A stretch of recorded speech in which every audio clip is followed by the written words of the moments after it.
ሰላም ክብራት ተኸታተልቲ ናይ ኣዲና ቻነል ከመይ ኣለኹም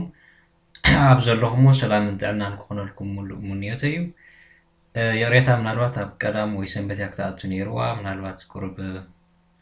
መጋጣሚታት ሎማዓልቲ ናብ ሶኒ ስለ ዘበልኳ ብጣዕሚ የሬታ ክብለኩም ይደሊ ሕጂ ተሻዓይ ክፋል በፂሕና ኣለና ተሻዓይ ክፋልካ ከም መቐፀልታ ናይቲ ዝሓለፈ ወይ ናይ ሸውዓይ ክፋል ማለት እዩ ብዛዕባ ናይ ኖሚናቲቭ ቁሩብ ብዛዕባ እውን ክዛረብ ስለ ዝደለኹ ወይ ኣገደስቲ እዮም ዝበልኩም ነገራት ስለ ዘለዉ ናቶም ከም መቐፀልታ ሒዘ መፅየ ዘለኹ ማለት እዩ ንሱ ኸ ከምዚ ሕጂ ንሪኦ ዘለና ኣብዚ ርእስቲ ብዛዕባ ኖመን ኮምፖዚታ ኢና ክንርኢ እንታይ ማለት እዩ ኩሉ ግዜ እንተደኣ ክልተ ኖመን ተራኺቦም ከናይ መን ኣርቲክል ይወሰድ ወይ እንታይ ዓይነት ኣርቲክል ኢና ክንህቦ ዘለና ኢና ንርኢ ማለት እዩ ቅልል ብዝበለ መንገዲ እንዲያውም ሕጂ ኣብዚ ሓለፈ ርኢና ነርና እንታይ ዓይነት እዩ ምዝኾን ዲን ወስድ እንታይ ምዝኾን ዴር ወስድ እንታይ ምዝኾን ዳስ ይወስድ ኢልና ርኢና ነርና ሕጂ ኸ ኣብዚ ክልተ ነገራት ንስዑ ወስኸ እንታዮም ክወስዱ ከዓ ክንርኢ ኢና ማለት እዩ ከም መቐፀልቱ ብኣብነት ክጅምር ሎማዓልቲ ዴር ካፈ ብለና ኣሎ ዴር ካፈ እንታይ ማለት እዩ ትርጉሙ ቡን ማለት እዩ ንሪኢና ፅኒሕና ቡን ማለት እዩ ዴር ካፈ እንታይ ወስድ ኢልና ነርና ቅድሚ ሕጂ ዴር ወስድ ማለት እዩ ካፌ ዲ ማሽነ እንታይ ማለት እዩ ማሽን ማለት እዩ ማሽነ ዲ ማሽነ ሕጂ ዲያ ካፈ ዲ ማሽነ ተዳክልቲኦም ሓዊሰዮም ናይ መን ኣርቲክል ኤ ክህቦ ዘለኒ ነቲ ዝተሓወሰ እዩ ዘሎ ትሕቶ ማለት እዩ ስለዚ እንታይ ይኾኑ ክልቲኡ ምስ ንዕውሶ ዲ ካፈ ማሽነ ንብሎ ማለት እዩ ንኣብነት እዚኣ ዲር ካፈ ነይሩ ዲ ማሽነ ከዓ ትብል ነራ እዚኣ ኣብ መወዳእቱ እንታይ መፅእ ኣሎ ዲ ካፈ ማሽነ ነቲአን ክልቲአን ሓዊስናየን ግን እንታይ ዓይነት ኣርቲክል ንወስድ ኣለና ዲ ኢሉ ዝብል ኣርቲክል ንህቦ ኣለና ምስ ተሓወሰ ማለት እዩ ስለምንታይ እዩ እዚ ኩሉ ግዜ ከነስተውዕለሉ ዘለና ነገር እዚ መስመር ገይረላ ዘለኹ ወይ እታ ማሽነ ትበሃል ዘላ እሳያታ ግሩንድ ቮርት ትበሃል ማለት እዩ እሳያታ ግሩንድ ቮርት ወይ ከዓኒ ዲ ካፈ ማሽነ እንተዳ ኢለ ብዛዕባ እንታይ ይዛረብ ኣለኹ ብዛዕባ ማሽነ ወይ ከዓ ብዛዕባ ማሽን እየ ዝዛረብ ዘለኹ እታ ማሽን እንታይ እያ ናይ ምንታይ ማሽን ናይ ካፈ ማሽን ሽዑ እንታይ ንብላ ማሽን ስለ ዝኾነት ቀንዲ ዘገድሰና ዘሎ ብዛዕባ ማሽን ዝዛረብ ስለ ዘለኹ ናይቲ ማሽን ኣርቲክል ይወስድ ማለት እዩ ኩሉ ግዜ እቲ ኣብ መወዳእታ ዝመፅእ ዓይነት ኖመን ናቱ ኣርቲክል ኢና ነቲ ምስ ተሓወሰ ንህቦ ማለት እዩ ስለዚ እታ መወዳእታ ትመፅእ ዘላ ከዓ እዚኣ ማሽነ ስለ ዝኾነት ማሽነ ከዓ ዲ ስለ ትወስድ ነዛ ተሓዊሳ ዘላ ካፈ ማሽነ ትብል ዲ ዝብል ኣርቲክል ንህባ ማለት እዩ ምክንያቱ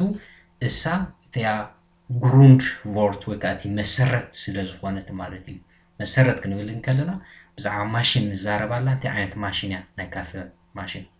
ወይ ናይ ካልእ ዓይነት ማሽን እውን ክትከውን ትኽእል ማለት እዩ እቲ ማሽን ሓፈሻዊ ማሽን ስለ ዝኾነ ናይ ምንታይ ምስልካ ናይ ካፈ ንብላልና ማለት እዩ ስለዚ ግሩንድ ቮርት ማሽነ ኩሉ ግዜ እንታይ ወስድ ናቱ ኣርቲክል ኢና ንቅድሚት ነምፆ ተወሳኺ ኣብነት ንሪኢና ማለት እዩ ዲ ኡቡንግ ኩሉ ግዜ እንታይ ኢለ ነይረ ኡንግ ዝውድኡ እንታይ ወስዱ ዲ ዝብል ኣርቲክል ወስዱ ዲ ኡቡንግ እንታይ ማለት እዩ ኡቡንግ ዕዮ ማለት እዩ ኤክሰርሳይዝ ዕዮ ማለት እዩ ሕጂ ኣብዚ ዳስ ቡኽ ከዓኒ ኣለና ማለት እዩ ዳስ ቡኽ እንታይ ወስድ መፅሓፍ ማለት እዩ ዳስ ወስድ ማለት እዩ ዳስ ቡኽ ክኸውን ኣሎ ማለት እዩ ሕጂ ኣብዚ እንታይ ኣለና ኤስ ንውስኸሎም ኣብ መንጎ ሕጂ ከምዚ ሓፈሻዊ ፍሉጥ ዝኾነ ሕጊ ስለ ዘይብሉ ከም ክትፈልጡ ኣለና እዚታት ነገራት ከም ዝወስሉ ወላ ከልኣልኡ ግን እዚኣ ኣብዛ ኬዝ እዚኣ ወይ ኣብዛ ፋል እዚኣ ኤስ ንውስኸሉ ማለት እዩ ሕጂ ብዝያዳ ዳሕራይ ምናልባት ኣብ ናይ ኣስዋይ ገለ ምስ በፅሓና ጥበቕ ኢልና ክንሪኦ ኢና ዞም ኮምፖዚታ ንሕጂ ግን ኣርቲክል ንምሃር ስለ ዝነበርና እሱ ክትፈልጦ ስለ ዘለና የምፅኦ ዘለዎ ማለት እዩ ግን ዲ ኡቡንግስ ቦኽ ንብሎ ማለት እዩ ንሕውሶን ከለና የቕሬታ ዲ ኡቡንግ ፕሉስ ዳስ ቡኽ ዳስ ኡቡንግስ بوخ نايمن ارتيكل نوصل إلى نيرة نايتا مودع تازلا وينايزيا بوخ نبلا زلنا داس بوخ ناتا ارتيكل نوصل سلازي داس بوخ سلازي نبرد يبونكس بوخ مستحوست كأني داس يبونكس بوخ نبلا مالتيو معناتو كم تازبولكوا انتهيا بوخ منياتا جروند وورت ناي جروند وورت منيا بوخ يا بزعبا انتين مزاربا لنا بزعبا مصحف انت عينت مصحفي انت عينت مصحفي زي دخون عينت مصحف كخوني خيلي كزا مصحف زي انت هين بلا لنا ناي يوبونغ كوي كان عيوتات زغانت مصحفيا سلازي انت عين بلا يوبونغس بوخ مسارت حجمين بوخ هنا لو مالتي سلازي داس وي كان نايت بوخ زبل زولو ارتيكل مع نخلطين مستحوسة مالتي زي زيادن كرسع يبلنان إذا فوتو وي كننبب علينا مالتي بيوزح تنبيبنا وإذا فوتو صغير يبلنان مالتي كقصلي دي أورانج فروتا مالتي دي أورانج مالتي فروتا دي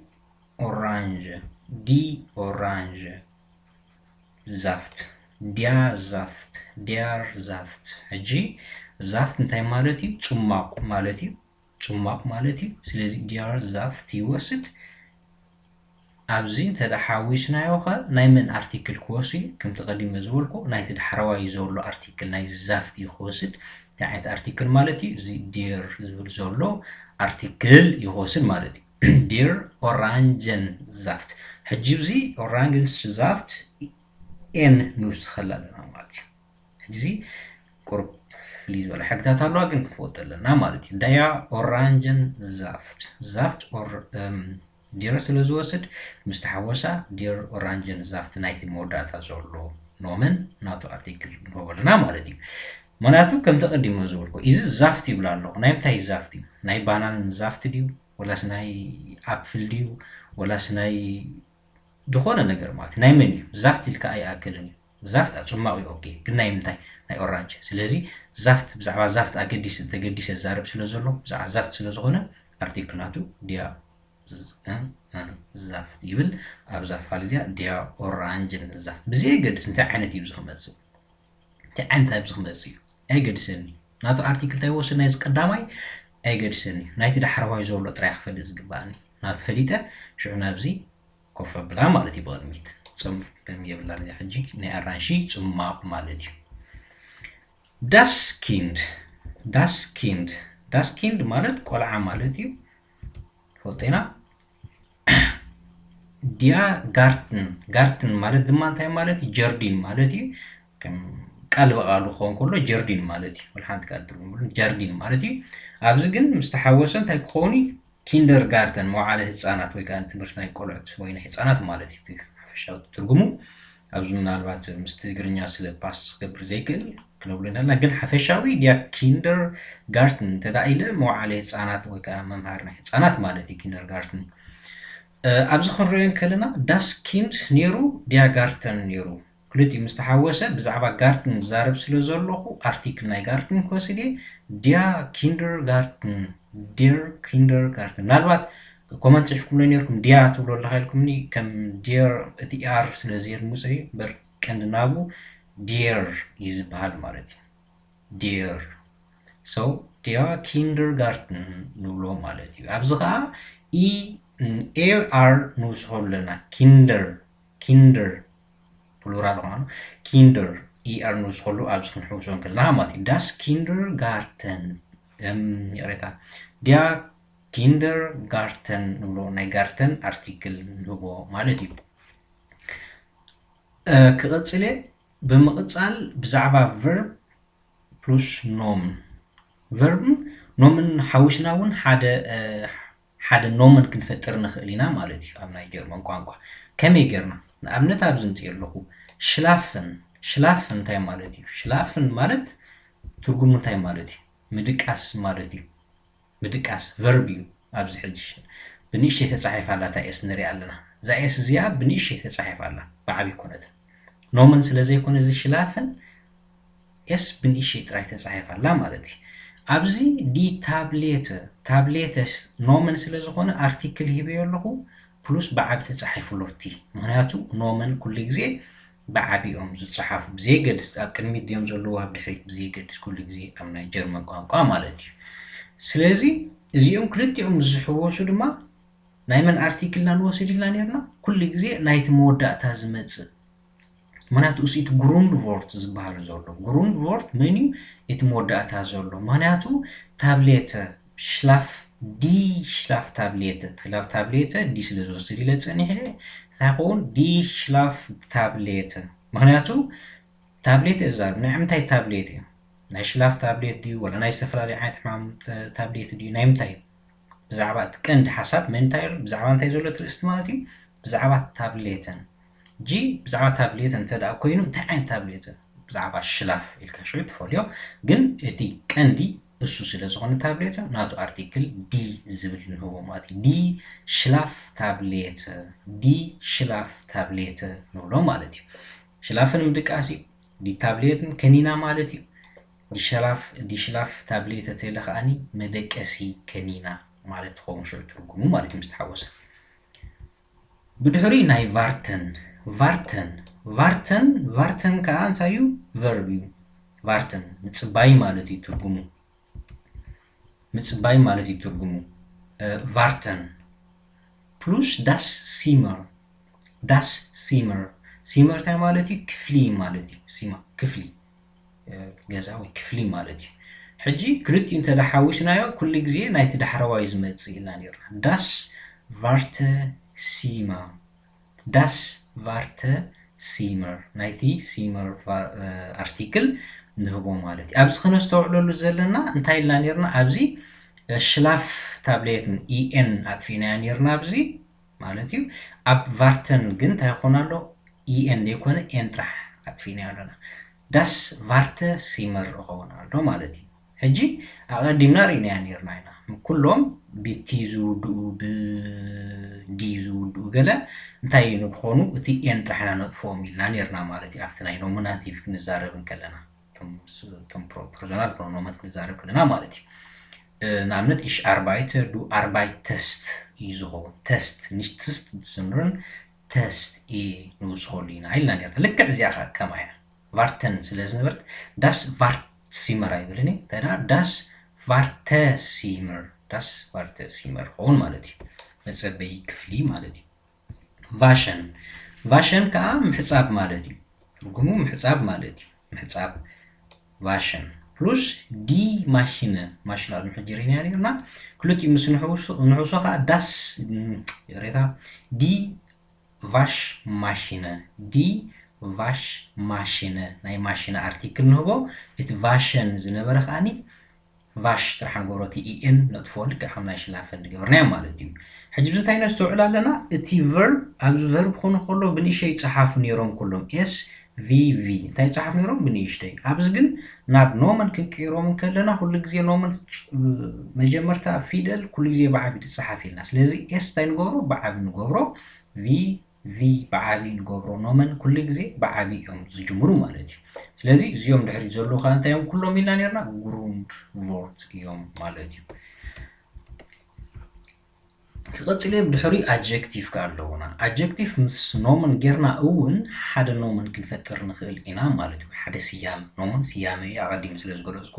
ብዙሕ ዝዛረበሉ የለኹን ብኣጀክቲቭ ከዓ ክርኢና ኣጀክቲቭ መጀመርታ እንታይ ማለት እዩ ኣጀክቲቭ ትርጉሙ ኣጀክቲቭ እንታይ እዩ ክርኢና ዳሓን ኣቐድም ኣቢል ሕጂ ብዛዕባ እዚአን መኹድን ድሕሪኡ ብዛዕባ ኣጀክቲቭ እንታይ እዩ ገለ ክንርኢና ማለት እዩ ሕጂ እዚ ሽቫርስ እንታይ ማለት እዩ ጸሊም ማለት እዩ ሕጂ ሽቫርስ ማለት ጸሊም ማለት እዩ ሕጂ እቲ ሽቫርስ እንታይ እዩ ኣጀክቲቭ ማለት እዩ ዝኾነ ሬታ ኣጀክቲቭ እንታይ ማለት እዩ ንሓደ ነገር ዝገልጹልካ ማለት ቅጽል ማለት እንዲ ትግርኛ ዝኸውን ዘሎ ቅጽል ንሓደ ነገር ከመይ እዩ ዝገልጹልካ እዮም ድሕሪ ክርኢና ከም ማለት እዩ ግን ሽቫርስ ኢሎ ፕሉስ ዳስ ብሮት ምስ ተሓወሰ እንታይ ይኸውን ዳስ ሽቫርስ ብሮት ይኸውን ኣሎ ማለት እዩ ዳስ ሽቫርስ ብሮት ይኸውን ኣሎ ማለት እዩ ስለዚ ዳስ አርቲክል ናይ ብሮት እንታይ እዩ ዳስ እዩ ሽቫርስ adjective article ayarleni wala un binish የተጻፈ ልክ ከም ናይ verb አርቲክል ላይ ምንወስድ ምስተሐወሱ ናይት መወዳእታ ዘሎ መወዳእታ ምን አሎ በዚ ብሮት አሎ ስለዚ ዳስ ሽቫርስ ብሮት ይኸውን ማለት እዩ ጸሊም ተደመሮ ባኒ ጸሊል ባኒ ማለት እዩ ትግርኛ ኻኒ ግሩንድወርት ብሮት አሎ በዚ ማለት እዩ ክላይን ፕሉስ ዳስ ኪንድ ክላይን ታይ ማለት እዩ ንእሽቶይ ማለት እዩ ክላይን ማለት ንእሽቶይ ማለት እዩ ዳስ ኪንድ ኻ ቆልዓ ማለት እዩ ቆልዓ ማለት እዩ ክልቲኡ ተዳሓዊስዮ ዳስ ክላይን ኪንድ ኪንድ ድሕሪቶም ጽኦ ናቱ አርቲክል ከዓ ንኹሉ ጥቀመሉ ማለት እዩ ስለዚ ንእሽተይ ተደመሮ ቆልዓ ንእሽተይ ቆልዓ ሆን ኣሎ ማለት እዩ ትግርኛ ኻ ግሮስ ፕሉስ ዲሽታት ከተማ ማለት እዩ ግሮስ ዓቢ ማለት እዩ ጀቱ ግሮስ እንታይ እዩ አድጀክቲቭ ማለት እዩ ይገልጽ ኣሎ ታሽታት እንታይ ክላይን ወዳ ግሮስ ክልቲኦም ዚኦም ክላይን ግሮስ ዚኦም ሕጂ እንታይ እዮም አድጀክቲቭ ይገልጹልና ኣለዉ ነቲ ኖመን ይገልጹ ከመይ እዩ ይገልጹ ኣለዉ ማለት እዩ ስለዚ ሶም እንታይ ንብሎም አድጀክቲቭ ንብሎም ግሮስ ፕሉስ ዲሽታት ዲ ግሮስሽታት የረታ ዲ ግሮስሽታት ኣብ ካልእ ንብሎ ኢና ክንመፁ ኢና ቀሲልና ኣብዚ ኬዝ ግን ወይ ኣብዛ ኻል እዚኣ ዲ ግሮስሽታት ንብል ማለት እዩ ክልቲኡ ከም ኖመን ንጥቀመሉ ስለ ዘለና ክልቲኡ ማለት እዩ ዲሽታት ወስድ ዲ ንሽታት ስለዚ ክልቲኡ ምስ ዝሕወስ ሽታት ብድሕሪት ስለ ዝመጽእ ዲ ግሮስሽታት ዝብል ስያመ ወይ አርቲክል ንህቦ ማለት እዩ ብምቕጻል ሕጂ ናይ መወዳእታ እዚኣ ናይ ሎም መዓልቲ ማለት እዩ አድጀክቲቭ ቅጽል ክንሪኢና ኣቐዲመ ገሊጽ እዩ ነይረ ግን አድጀክቲቭ እንታይ እዮም አድጀክቲቭ sagt wie etwas ist wie etwas ከመይ እዩ ሓደ ነገር ከመይ ምዃኑ ይነግረና ማለት እዩ ቅጽል ሓደ ነገር ሲ ሓደ ንኣብነት ሓንቲ ከምዛ ሽቫርስ ብሮት ክንብላ ፀናሕና እታ ብሮት እንታይ ትመስል ብሮት ያ ኦኬ ብሮት ግን እንታይ ትመስል ሽቫርስ ወላስ ከመይ እንታይ ትመስል ሽቫርስ ብራውን እንታይ ዓይነት እያ ሕብሪ ዘለዋ እሳ ኢልካ ክትሓትትን ከለኻ እንታይ ትመጽእካ አድጀክቲቭ ተምጽእ ማለት እዩ ብቕድሚት ሽቫርስ ብሮት ትብል ኣለኻ ማለት እዩ ክላይን ብሮት ግሮስ ብሮት ሕጂ አርቲክል ኣሎ ግድሓን ሶሲልና ስለ ንመጾ ግን ኣቕጽል ድባል ብቕድሚት ዘሎ ሓደ ነገር ዝገልጸልና ማለት እዩ አድጀክቲቭ ሓደ ነገር ዘብርሃልና ከመይ ከም ዝኾነ ማለት እዩ ኣብነት ኣለኒ ባይስፒል ኢስት ዲያማንዲክ ሕጂ ንእግረ መንገድና ወላ ሕቶ ኣዋጻእ ክንመሃር ስለ ዘለና ከም ሕቶ ገይረ ምጽዮ ኢስት ዲያር ማን ዲክ እቲ ሰብኣይ ሮጊድ ድዩ ይብል ኣሎ ሕጂ ኢስት ዝብል ዘሎ እንታይ እዩ ቨርብ እዩ ቨርብ አክሽን ሓደ ነገር እንታይ እዩ ዝሕብር ማለት እዩ ዲያር ማን ማለት ሰብኣይ ማለት እዩ ኖመን ስያመ ማለት እዩ ዲክ እንታይ ይኾን ኣሎ እዛ ናይ ሎም መዓልቲ ርእስትና ወይ አድጀክቲቭ ትኸውን ኣላ ማለት እዩ እዚአን ጌርና ሓንቲ ሰንተንስ ሰሪሕና ኣለና ሮጊድ ክብል ከለኻ ቅጽል እቲ ሰብኣይ ሮጊድ እዩ እቲ ሰብኣይ እኮ ማእኸልን ግን ሮጊድ እዩ እንታይ ገብረሎ ስፔሲፊክ ብዛዕባ እቲ ሰብኣይ ናቱ እቲ ሰብኣይ ነዊሕ እቲ ሰብኣይ ሓፂር ዲያማን ኢስት ዲክ ዲያማን ኢስት ዱን ዲያማን ኢስት ግሮስ ዲያማን ኢስት ክላይን ዲያማን ኢስት ሽቫርስ እንሶባይታ ማለት እዩ እዚኦም ምጭቕሎም እንታይ እዮም አድጀክቲቭ ማለት እዩ ሓደ ነገር ሲ ዝገልጹልና ማለት እዮም ባይሽፒለን ነሎ ዝኽሎም ፀናሕኹ ማለት እዩ ክላይን ግሮስ ንእሽተይ ግጅፍ ሽዌር ላይት ከቢድ ቀሊል ካልት ቫርም ሃይስ ዝሑል ምዉቕ ውዑይ ንኣብነት ዲያቲ ኢስ ካልት ዲያቲ ኢስ ሃይስ እንሶባይታ ማለት እዩ ዳስ ቬተር ኢስት ሆይተ ቫርም ቬተር ናይ ሎም መዓልቲ ምዉቕ ነይሩ ከምታት ንኽትብል እንታይ ትገብር ንሓደ ነገር ሲ ዝያዳ ትገልጸሉ አድጀክቲቭ ይበሃሉ ማለት እዩ ብፋርምን ወይ ከዓ ብሕብርታት ጌርና እውን ነገራት ክንገልጽ ንኽእል ኢና ስለዚ ሕብርታት ከንታይ ማለት እዩ አድጀክቲቭ እዮም ማለት እዩ ልክዕ ሽቫርስ እውን ሕብሪ እንዲ ከምኡ ማለት እዩ ሕብርታት ከዓ ዝተፈላለዩ ሕብርታት ኣለውና ኣብ ናይ ጀርመን ቋንቋ ወይ ሓፈሻዊ ማለት እዩ ገልብ ማለት ቢጫ ማለት እዩ ሪእልና ግሪን ማለት ቀጠልያ ማለት እዩ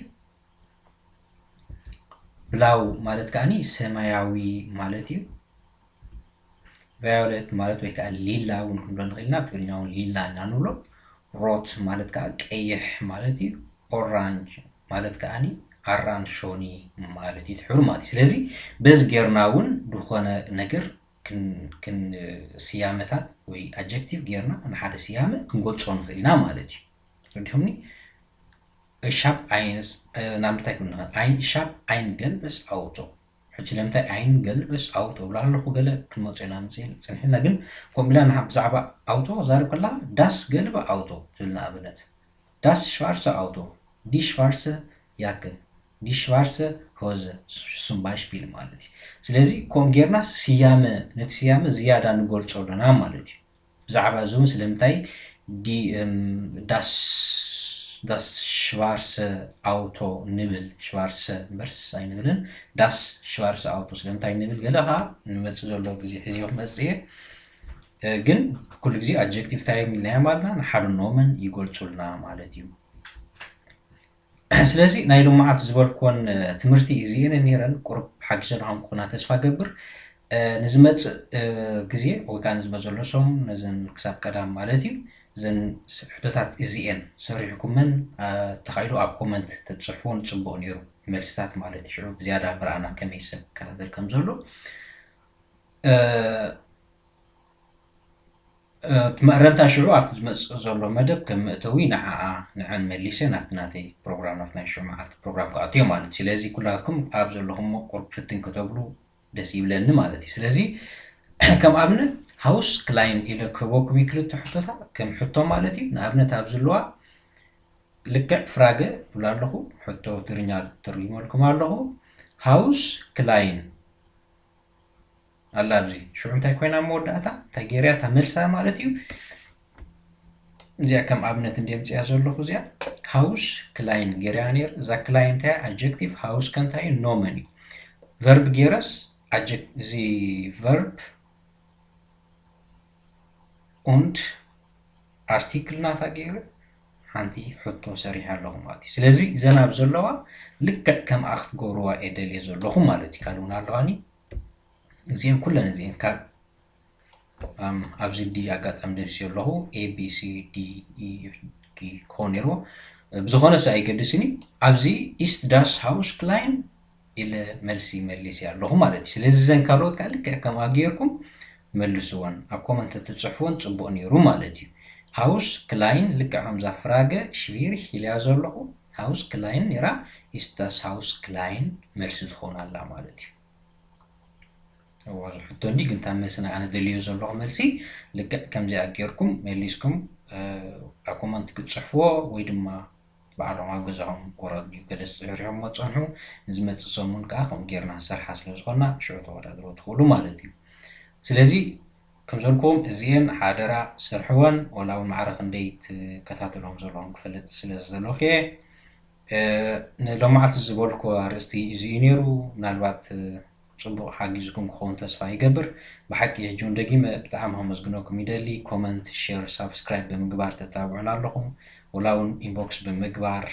መንገዲ መሰንጀር ኹም ገለ ትጽሕፉና ዘለኹም ብጣዕሚ ኢና ነመስግን በዚ ጋጣሚ እዚ እውን ኣዲና ቻነል ትብል ፌስቡክ ኣላትና ኣብኡ ፎሎ ክትገብሩና ትኽእሉ ኢኹም ምናልባት ክሳብ ሕጂ ኮ ግን ኣብ ዝመጽእ ኣዊታት መዓልታዊ ሕቶታት ቅልቅል ዝበለ ሕቶታት ናይ ኣይንስ እንዳበልና ክንከይድ ሓሲብና ስለ ዘለና ኣብኡ ፎሎ ክትገብሩና محسنكم مالتي سلازي جون دقاقنا أبزل لكم وسلام انتعنا نيمنيلكم أبزلنا سسنايو تشاو